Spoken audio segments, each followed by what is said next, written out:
Hey guys, what's up? Evil Zombie here. So today I'm going to be talking to you about from Free League, the Alien Role-Playing Game Starter Set. And this is the most expensive, yet the most well put together starter set I've ever seen. So it kind of goes hand in hand. Sure, it's 4 times the price of every other starter set. This is like a $40 starter set, it's not cheap. But it does have everything you need to start playing, and it's well put together, everything is high quality, and it's just a good set overall. This is the top of the box. I want to take that off so that I don't have to spend time taking off the top of the box. So let's go over what you get inside the set first, and why it's the most complete. You get 2 gigantic sets of dice. You get 2 10-packs, which is enough for the game. So that's enough for a single player, basically. These are the regular dice, and these are the stress dice. And the basic mechanics are you have whatever your stat is. Like if you have a 5 on strength and your combat stat is a 2, then you would do your 5 plus 2. So then you'd have 7 dice you would roll. So you take 7 of these, and you would roll that. And then whenever you get 6s, that the whole roll is successful. It doesn't matter if you get 1 6, 2 6. If you get multiple 6s, you can do different cool things with it. But if you get 6s, you're successful. That's the gist of it. The other numbers don't matter. If you're doing, if you do things that make you stressed, or you get stress points, you can push a roll, gain stress. That's what these are. If you get a 1 on these, if you get a 1 on one of these, 6s can also be successful, so they're also good, because you just add a stress level, so instead of 7, you'd have 8 dice. But the downside is if one of the stress dice rolls a 1, you have a panic table that's bad things to happen to you. And, well, it's awesome.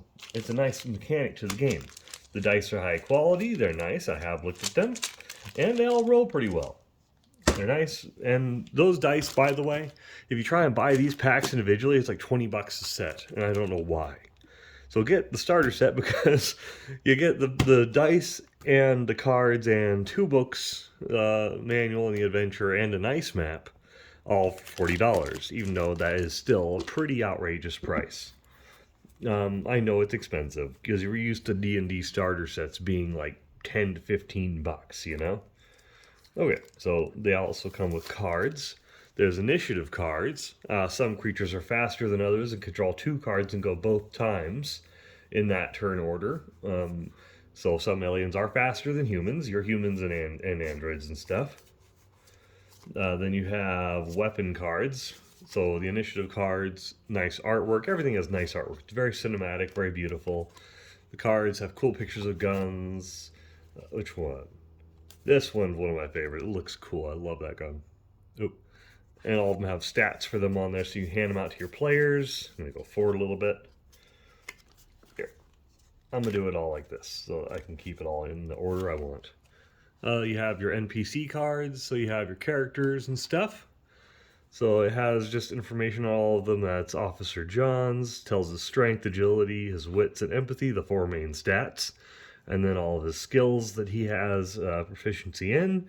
His talent, which is something like he pulls rank because he's an officer, so he can basically tell people that are under him that they should go do something, and they have to do it because he's their boss. Or this one's talent is overkill, compassion, analyze, and the book tells you about what these mean. I'm going to go forward a little bit. Oh, flamethrower, I think so cool.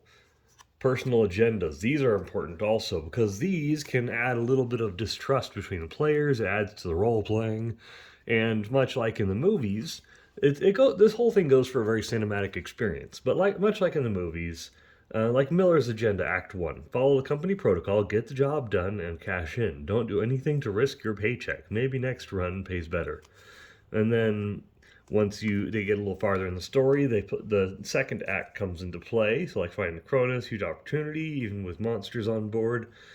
Find a way to get out from under the corporate yoke with an upgraded ship or enough money to buy a new one.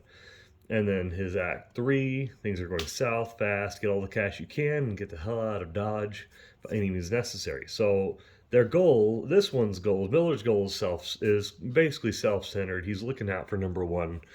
And it evolves as the story goes on, and everybody has agendas that keep changing throughout the thing.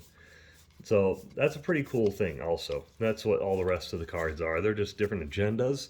Some people are company cronies that are basically going to do what all the company cronies seem to do in the movies, where they say crew expendable, bring the alien back, or kill these certain people, or protect certain people. That's basically what the agendas are. Everyone has their own little private goals. Oh, I need to buy a little card case. They give you this little plastic thing, and I'm making the best with it. I think I did a really good job of making do with this case that the cards came in. I just tore one side of it, and then I just kind of kept them in there. Not bad, right? Okay, this comes with several things. Let me tell you a little bit about it. First, I'll get into the books in a minute. I know, the books. The books are the biggest thing. They're important. But you have character sheets. You have a few character sheets. I think it's 4. Yeah. Those first stuff. Oh, 5, sorry. They each have the picture, the basic information about each character, tells you what the talent actually means on there, and then their actual character sheet. So, like, there's 3 sub things for each main category for attributes. So you have your strength attribute, and then there's close combat. There's ranged combat and close combat. That's all the types of combat. And then it goes into basically what I told you about, adding your numbers and stuff like that. This person doesn't have proficiency in that. You have your weapons, it changes it. That's in the books. You'll see. It has all the information on them. Your stress dice goes over here. Consumables can be a scary part in it because you have to keep track of your air, your food, your power, and your water. Power for stuff like certain weapons, or for like a motion tracker could run out of power. Your air can run out. Every once in a while, your game mother, that's what they call it, the game mother, not the game master. Your game mother will tell you to roll for your consumables, and then you'll roll, and every time you fail one of the rolls, you would take a notch or take a number off of the consumable for that. So it can be a little stressful because your character might die from just running out of oxygen, which is crazy, right? Throw those over there. The map is beautiful. I don't know if I have enough room right here to show you the glory of this map. Okay, so it has all the cool ship stuff and descriptions on it. And the other side, has a freaking gigantic star map. And it's glorious. This is really good quality paper too. It's like not thin, cheap ones like a lot of D&D stuff is. Like a lot of times you get like the laminated kind of poster sheet. This is actually harder cardstock than that. So it's actually really nice. It's the best poster. I love it.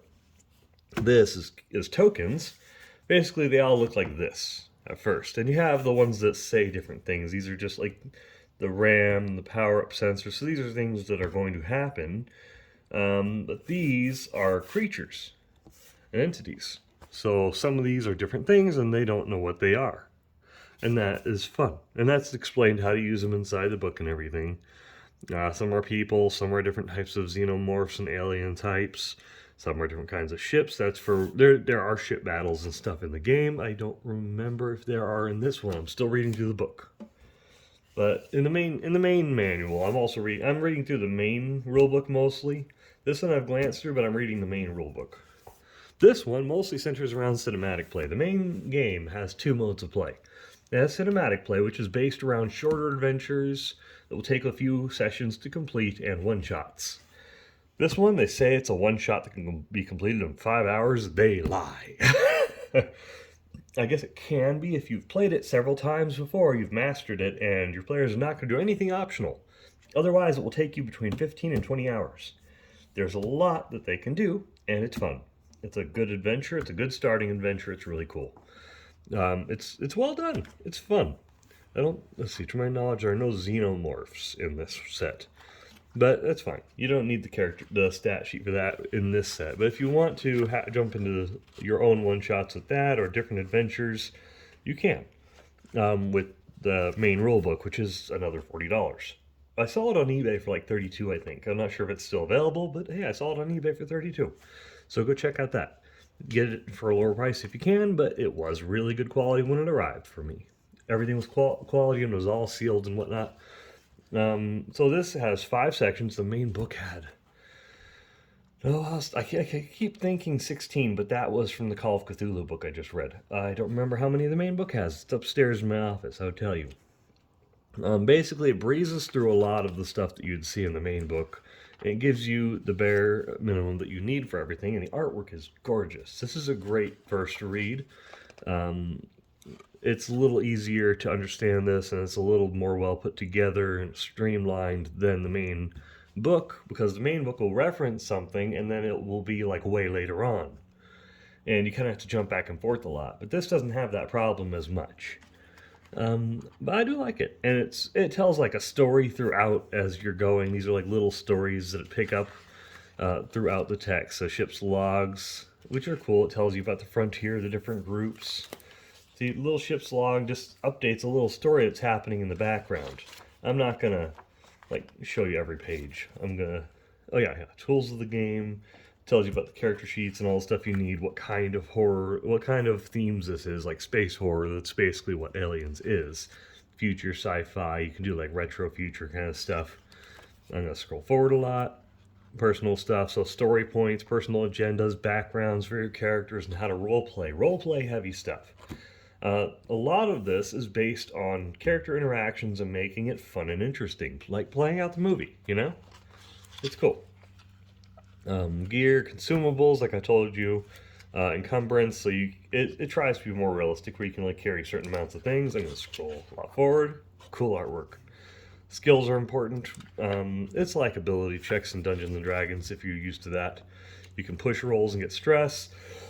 And if you fail your stress dice, then you get panic stuff and bad things happen. Like, oh yeah. No, I don't remember where the thing is for it, but I'm going to pass a lot of these because I like the artwork and it's pretty. A lot of these are still the skill checks. I'm going to pass a lot of these. There we go. So we're on panic. This is the section. So you have different types of actions, time and space, combat, and panic. Here we go. Ambushes and sneak attacks. This is a good section you should probably learn this section because cool things can happen in it. A lot of this is about surprising your players or surprising the enemies, things like that. Different order of things can give you a slight edge. Close combat, of course. Ranged combat. You're going to want to do a lot of ranged combat. All the enemies in this seem to have acid blood. Critical injuries. So in this game, you don't die when you die. Kind of. When your health goes down to 0, you roll a d66. So you can roll like a d100 and then just keep going until you get under 60, like 66 or lower, I guess. But basically, you have a chart for what happens if you die. You could just outright die, like puncture a lung, or you have a ruptured intestines. And then after one shift, you'll die, or one day, or one turn. Or some of them will just be like disembowelment. You will be dead immediately. Instant death. Your story ends here. All those. Some of them are just little things, like an impaled thigh. Your run becomes slow. You have a slashed shoulder. You can't use that arm. And then you will be able to get health and then go continue playing because you just did that. Or you just did your roll. And then there's healing and stuff. But what I would suggest is make NPCs character sheets, full character sheets of the NPCs to hand to your players if your players just die. Like if they actually die. Then they don't have to be out of the game, you know? Stress and panic is a cool thing. Let's see. Dehydrated, exhausted. You get stress from a lot of different things. Where's my chart? I know I have a chart for stress. Critical injuries and synthetics. It's a cool section. Oh, that's hazards. Panic rolls. Here it is. Sorry, I've been sick. So if you roll really high on your roll, basically it's your stress level plus a d6. So if you have 1 stress and then you fail with that 1 dice, you roll 1 plus whatever plus your d6. If you have like 8 stress, you've been really stressed, you have 8 plus your d6. So then you'd be able to do like 8 and you rolled a 4, so you have 12. So down here, you scream. And that's basically what you do when you panic. Sorry, I've had a sore throat. We have gear and stuff. Oh, wait, did I pass the xenomorphs? Xenomorphs, they're cool. It tells a little bit about them. You don't have, I don't think you have stat block for them in here. Yeah, no, you don't. But it's cool artwork and it's all beautifully well done. You have your weapons and all that described, but the cards do just as good as that. It's the same stuff. It tells the cost of them for your characters. That doesn't really matter as much. That's mostly for campaigns and stuff, you know? It's not as important in this. Power loaders, because you have different suits and armor. There's cool things you can do with it. It's just, it's a big game. You can do a lot of cool stuff. I'm not going to get into details on a lot of the stuff. Pharmaceuticals, medical supplies, because you need to heal, you need to eat, and you have to keep track of your rations. That's the just really quick breeze through, just trying to fly through the book, just to show you a little bit of it. Here's the actual adventure, Chariot of the Gods. I've thumbed through it, and it's well done. It's cool, it's interesting, and it's definitely not 5 hours. This book is for the game mother only, so the person that's playing should be the one to look at this, otherwise there will be spoilers, so just to let you guys know. So it gives you the scenario, and it's all laid out in the same way that the rule book was, the same kind of text boxes, so the books are not as long as they seem. It wastes a lot of space, but just to make it look cool, but it does look very aesthetically pleasing. It gives you nice maps, and it tells you where everything is, and it's fine to let the players see the map, because if it's their ship that they see the map of, that's fine, because they would know their own ship. But the alien ship, or the other ships and stuff, no, they don't get to see that because they don't know it. Non-player character section, it tells you just little sections about every little piece of the game. And then it just tells you, like, area by area what's happening, which is an interesting way to do it, because we're used to things going along chronologically, but this goes by acts and locations. And it's cool. Oh, the Bloodburster. That was from... Is that Prometheus? I think that was from Prometheus. No, that wasn't Prometheus. That was Alien Covenant? I think it was from Covenant when it came out first. Bloodburster where it kind of burst out of his back. That was a cool as heck one. I loved it. But there's cool stuff in here. Oh yeah, the Neomorph. There's different kinds of alien species throughout the universe in this, based on which movie you've seen. The story ends over there on that page. Stiletto is the ship right here. Cool. It has information on some of the ships and stuff. Xenomorphs. This is the basic monster manual section. It tells you a little bit about them. It's not a very in-depth section like it has in the main book, which I'll review after I've read through it. But it tells you a little bit about stuff. Like for the Neomorph, it tells you about their basic life cycle and what happens with that. So you have, what's 5 stages for the ones that we know of. For that, the Abomination. I don't remember which one that was. Wasn't that the squid thing? I have to read through some of that. Oh yeah, the Revenant. And yeah, the appendix tells you a few things. And that's basically the whole thing. That's the whole starter set. It does come with a lot. There's a lot of little things in it. My suggestion to you would be get used to printing a lot of stuff. I printed out kind of my own... I found a Game Mother screen online, and I just printed that out. I'll see if I can find it again and give you guys a link. I found it on Reddit. But it has a lot of information that's going to be handy, like all the different charts that you really need. Found a player chart here. I found maps that I printed out so that I can just hand them off to the players if I need to. A lot of player sheets for every single... What is it called? For every single NPC, and also a bunch of blank character sheets. Yeah, I got ship sheets in here and everything. So I just kind of have stuff ready for making this easier. If a character dies, I'll hand them an NPC sheet if it seems like an appropriately located one, and be like, here, just pick up from here, and then you can keep going, man. And yeah, unless it's one that's story critical, you know, then I'll just keep going with that. And if it's like a one that might just die later on, I'll let them take the reign, you know? It'd be fun. And then I can write them up a new character later, you know? They can pick them up on a ship nearby or drifting in a life pod. We can introduce them in some way. And there's no rule against that, you know? So really, you get a lot of different things for it. I do suggest it because it's cool as heck if you're a fan of the movies. But if you're not a fan of the movies, I don't suggest it at all because it's really pricey. It's a $40 set. I would only suggest it if you're a fan of the movies and you like space horror. You like horror in general. I recently just did a binge watch of the entire series and I loved it. I'm a big fan, and if you are, jump into this game and join me, okay? So, see you guys later. Have a good one. Links in the description below. I'm an Amazon affiliate. It doesn't cost you anything extra, but it does help me out. So, see you guys later. Bye.